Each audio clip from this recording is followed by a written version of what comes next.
Hey guys, how's it going? I hope that everybody's been having a really great week so far, that you're all staying safe. Happy Friday. I'm super excited about the weekend. I don't know about you guys. Obviously, I'm ready for it. Anyways, we're going to be talking about HIV prevention today, guys, and I'm really excited that you've taken the time to have this conversation with me. And I just want to put the emphasis on the fact that this is going to be a conversation. So I don't want to be talking at you guys tonight. I want to hear what you have to say. I want to hear your thoughts. I want to hear questions. So if you have any, you don't need to raise your hand. Just feel free to go ahead and speak up. If you want a little bit more privacy when you're asking a question, you can go ahead and feel free to meet me over by the door and we can have a little bit more of a one-on-one in that way. Furthermore, if you guys think of anything a couple days down the line, go ahead and feel free to shoot me an email and I'll get back to you as soon as possible. It should only take us about 7 minutes to cover our topics for the day, guys. But if at any point you feel uncomfortable, like you don't want to be here anymore, if the topics are a little bit too much, go ahead, feel free to just stand up and excuse yourself. You don't have to let anybody know. Just do what you need to do to feel comfortable and safe here today. You can also just feel free to take a breather if you need one of those. And I just want to get a thumbs up from everybody. I know that personally, I am going to be keeping everything told to me confidential this evening, but I just want to make sure that we're all on the same page. And if we're not, we're aware of that. So can I just get some thumbs up if we're going to keep some confidentiality here today? Cool. It looks like everybody has their thumbs up. So just one more time, guys, this is a safe, inclusive space. Any questions you have, feel comfortable with us. Everything's going to stay confidential. Anyways, my name's Gabriela Fonseca. I'm a junior here at Arizona State University, and I'm studying medical microbiology. I'm actually currently in the process of adding a minor in global health right now, which I'm super stoked about, and I've kind of been waiting a long time to do. I've been interested in science and health for almost as long as I can remember. During high school, I did 2 separate internships at the University of Arizona.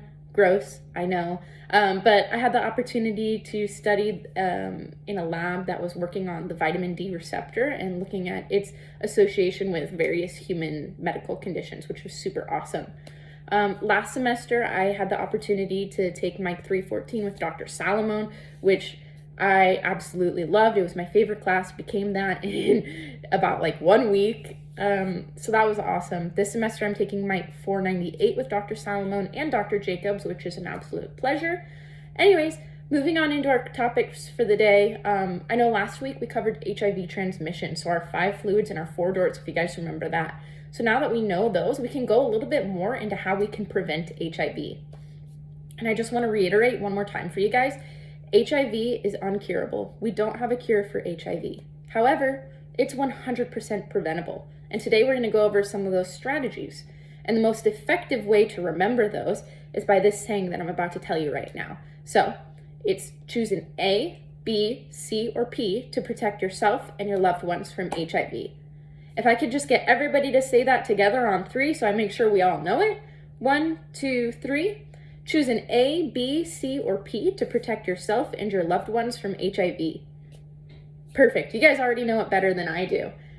So does anybody have any idea on what our A could stand for today?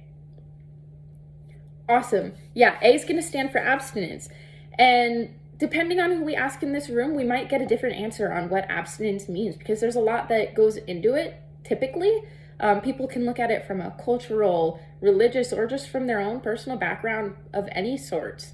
But today we're just going to focus on what abstinence means in terms of HIV prevention.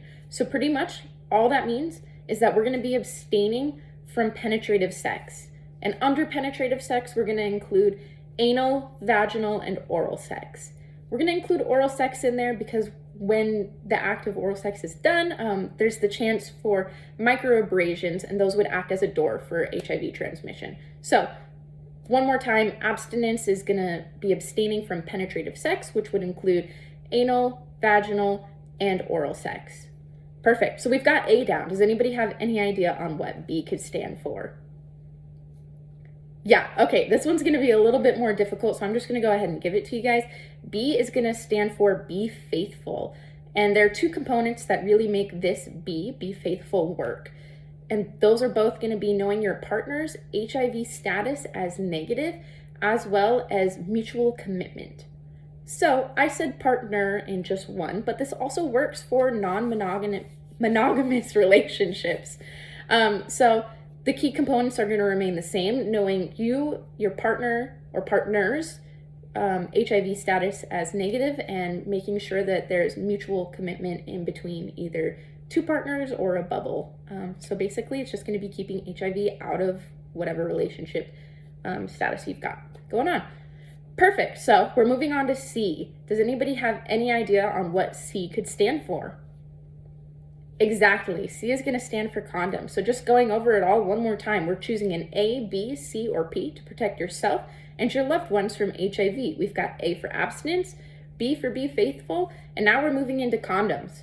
So it's really important to remember to use polyurethane or latex condoms. These are going to be the ones that are going to prevent HIV transmission, which is really important. Furthermore, it's really important to use the correct lubricant with the correct condoms. So it's important to stay away from oil-based lubricants. What we're going to be looking at right now is silicone and water-based lubricants. Those are going to be the ones that are going to work well and not degrade the condom. Furthermore, it's important that we do not use more than one condom per sex act. We're not reusing condoms. We're also not using natural condoms because those have pores that can aid in HIV transmission. Cool. And then for all my folks living in Arizona, you can always log on to www.nicepackage.org and order condoms discreetly straight to your door. Perfect. So now that we know our C, we're going to move on to P. Does anybody have any idea on what P could stand for today? Yeah, okay, so P stands for PrEP, which is also known as pre-exposure prophylaxis. PrEP is something that people talk to their doctor about. You're going to have a doctor consultation. They're going to give you a script for it, and it's taken every day at the same time. It's really important that it's taken consistently for it to be effective. But when it is taken consistently and in the correct ways, it can have up to a 99% effectivity of preventing HIV, which is absolutely amazing. And it's a really good option for people who are engaging in high-risk sex or intravenous drug users. Cool. So if everybody can just repeat it one more time, choose an A, B, C, or P to protect yourself and your loved ones from HIV. Awesome. That was great, guys. One more time, we've got A for abstinence, B for be faithful, C for condoms, and P for pre-exposure prophylaxis or PrEP. Cool. So I just want you all to know that it's okay to have any of these game plans on how to prevent HIV, and it's okay to change them at any point as well, so long as you have one in place at all times. So then you're keeping yourself and your loved ones safe. Awesome, guys. I really, really appreciate you coming out and having this conversation with me today. I think it went really well. If you have any questions, go ahead and feel free to meet me by the door like we discussed, or send me an email. Awesome. Thanks, guys. Have a great week.